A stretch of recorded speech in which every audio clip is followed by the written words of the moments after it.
Le jour de la Saint-Valentin, soit le 14 février 2013, Edith Casas, 22 ans, épouse Victor Cingolani, 28 ans, qui est alors condamné pour le meurtre de la sœur jumelle d'Edith, Johanna Casas. Et c'est loin d'être un mariage dont rêve une jeune femme. La cérémonie ne dure qu'une trentaine de minutes. Le marié arrive déguisé de lunettes de soleil et d'un béret. Un garde de prison sert de témoin et pour couronner le tout, la foule se déchaîne sur eux à leur sortie du palais de justice en leur tirant des roches et des œufs. Devant cette foule déchaînée, le mari sera de nouveau réescorté en prison. Le père de la mariée dira « Pour moi, mes 2 filles sont mortes. L'une est avec Dieu et l'autre avec le diable. »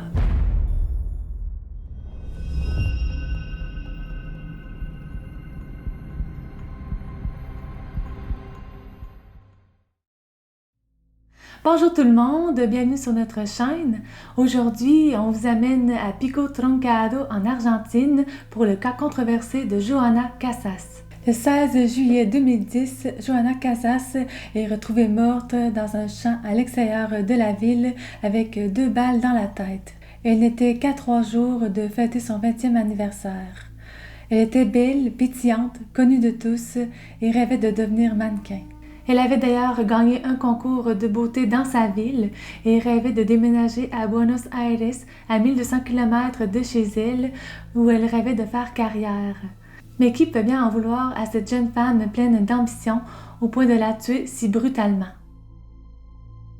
Johanna et sa sœur jumelle Edith naissent le 19 juillet 1990 à Pico Truncado. C'est une petite ville de près de 32 000 habitants dont l'activité principale est l'industrie du pétrole. Les jumelles s'entendent bien et grandissent entourées de leurs parents Marcelina del Carmen Orellana et Valentine Casas, un policier. En 2005, alors qu'elle accompagne sa mère à un bingo local, Johanna tombe sous le charme d'un jeune homme appelé Victor Cingolani qui lui aussi accompagne sa mère et les amis de celle-ci. Les deux échangent plusieurs regards au courant de la soirée. Avant de quitter le bingo, Johanna s'approche de Victor, lui met une main dans le dos et lui donne un papier avec son nom et son numéro de téléphone. Les 2 tourtereaux vont alors s'échanger plusieurs messages et entameront rapidement une histoire d'amour qui durera 1 an et demi. Ils vont rompre car apparemment, Johanna voulait des enfants et Victor non. Victor va peu à peu tomber amoureux d'Edith, la sœur jumelle de Johanna, qu'il trouve plus douce, plus discrète et qui, elle, ne désire pas d'enfant. Edith, ne voulant pas blesser sa sœur, va quand même lui demander la permission avant d'entreprendre quoi que ce soit avec son ex Victor. Johanna sera un peu blessée, mais finira par dire à sa sœur « Vous êtes assez grand, vous savez ce que vous faites ». C'est alors qu'en 2008, Edith et Victor vont commencer à se fréquenter. La relation sera aussi courte avec Edith qu'elle a été avec Johanna, car Victor va mettre fin à celle-ci pour vivre sa vie de jeunesse. Il décide que finalement, il n'est pas prêt pour une relation sérieuse. Pendant ce temps, Johanna va entamer une nouvelle relation avec un autre homme nommé Marcos Diaz, qui est un peu plus âgé qu'elle et qui travaille pour une compagnie pétrolière.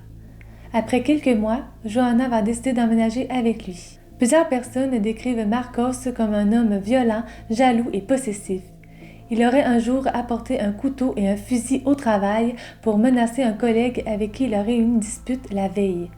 Aussi, il refusait que Johanna sorte seule et si elle devait le faire, il l'attendait toute la soirée dans sa voiture. Il aurait aussi, semble-t-il, frappé Johanna à quelques occasions. Le soir du drame, ils auraient été vus ensemble à un party. Ils seraient tous les 2 sortis vers 4 heures du matin et c'est à partir de ce moment que les versions diffèrent. Certaines personnes affirment les avoir vus quitter l'endroit ensemble, alors que Diaz dit s'être disputé avec Johanna et d'être rentré seul chez eux. Premièrement, quel genre de copain ferait une chose pareille, laisser sa petite amie, peut-être un peu saoule, à la sortie d'un bar à 4 heures du matin? Bref, ce sera la dernière fois où Johanna sera vivante. Le lendemain, son corps sera retrouvé par un promeneur de chiens dans un champ à 4 km du village. Celui-ci appellera tout de suite la police qui arrivera en peu de temps sur les lieux. Elle commencera à investiguer et à interroger la famille, les amis et les témoins. Rapidement, deux hommes seront suspectés. Marcos Diaz, le petit ami, et Victor Cingolani, l'ex-petit ami. Au départ, rien ne semble incriminer Diaz à part le fait que se soit disputé avec la victime le soir du crime. Par contre, pour Cingolani, les chiens détecteront son odeur sur le lieu de la tragédie. De la poudre de fusil sera prélevée sur ses mains et personne ne peut confirmer son alibi ce soir-là.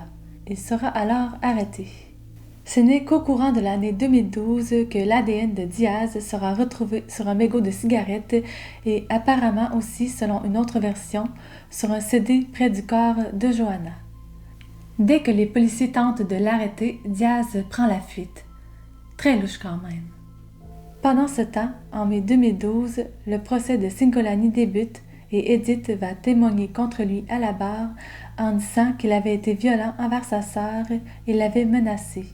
Pour justifier la présence de la poudre à fusil sur ses mains, l'avocat de Cingolani dira que le beau-frère de l'accusé, soit le mari de la sœur de Cingolani, est un grand fan de chasse et qu'il garde ses fusils et ses munitions dans la voiture de Cingolani. Donc celui-ci aurait pu facilement se retrouver avec de la poudre à fusil sur ses mains en utilisant sa voiture.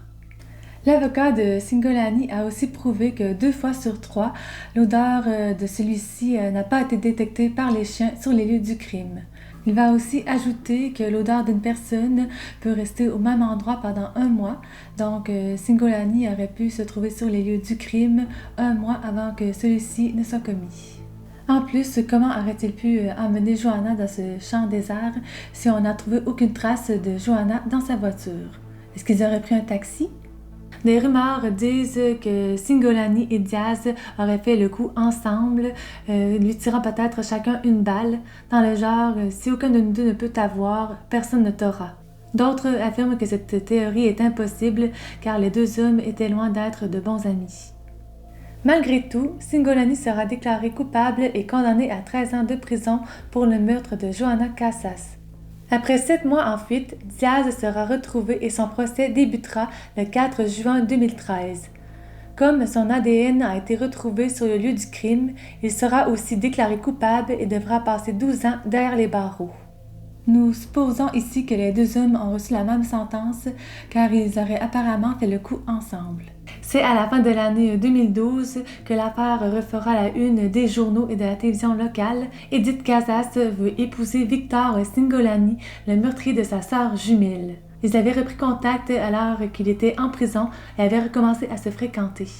Edith racontera ensuite que tout ce qu'elle a dit en cours était faux, que Cingolani n'a jamais été violent et qu'elle a témoigné contre lui au procès que parce que son père l'a forcé. Elle rajoutera même qu'elle croit sincèrement en l'innocence de Victor et que sa sœur Johanna est même venue la voir en rêve pour lui dire que le coupable était Diaz.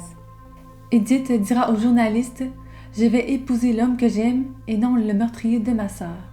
La mère des jumelles, Marcelina, va repousser la date du mariage qui était prévue le 21 décembre 2012 en exigeant que sa fille passe des examens psychologiques car, selon elle, Edith ne va pas bien du tout. Edith va alors passer les tests et sera déclarée saine d'esprit et capable de prendre ses décisions. Elle va alors épouser Victor Cingolani le jour de la Saint-Valentin, le 14 février 2013. Les gens seront révoltés de cette union et attendront les mariés à leur sortie du palais de justice pour leur crier des insultes et leur lancer des roches et des œufs. Edith recevra même des centaines de courriels l'insultant et la menaçant. Avec le changement de témoignage d'Edith, le cas de Cingolani sera révisé et par manque de preuves réelles, il sera libéré au grand bonheur de son épouse le 5 décembre 2013, soit après avoir passé 3 ans et demi derrière les barreaux. À part le fait qu'il avait de la poudre à canon sur les mains, rien ne pouvait prouver avec certitude que Cingolani avait commis le crime. Mais ça laisse quand même à réfléchir. Pourquoi avait-il de la poudre à canon sur les mains justement ce soir-là? Mais d'un autre côté, quel aurait été son mobile? Aurait-il voulu reprendre sa relation avec Johanna et celle-ci aurait refusé? Diaz, par contre, avec son historique de violence, rappelez-vous le jour où il a emmené un couteau et un fusil pour menacer un collègue, ses excès de violence, sa jalousie, le fait que se soit disputé avec Johanna le soir du party et aussi le fait que son ADN a été retrouvé sur le lieu du crime laisse à penser qu'il a été le seul et unique meurtrier. Les témoignages sont concluants dans le sens que le CD se trouvait réellement dans la voiture de Diaz cette nuit-là. Mais pourquoi avoir laissé tant de preuves derrière lui? Était-il trop saoul ou faisait-il encore noir pour qu'il ne voie pas le CD tomber de sa voiture? Nous sommes quand même curieuses de savoir ce que vous en pensez. Croyez-vous que Cingolani et Diaz aient fait le coup ensemble et qu'ils aient fait un pacte de silence par la suite? Ou croyez-vous, comme nous, que seul Diaz est le coupable? Écrivez-nous vos théories dans la barre de commentaires. Sinon, on espère que cette vidéo vous a plu et si c'est le cas, vous pouvez nous l'écrire également en commentaire ou nous laisser le pouce bleu, ça fait toujours plaisir. Sur ce, on vous souhaite une bonne Saint-Valentin à tous et on se voit dans une prochaine vidéo. Bye!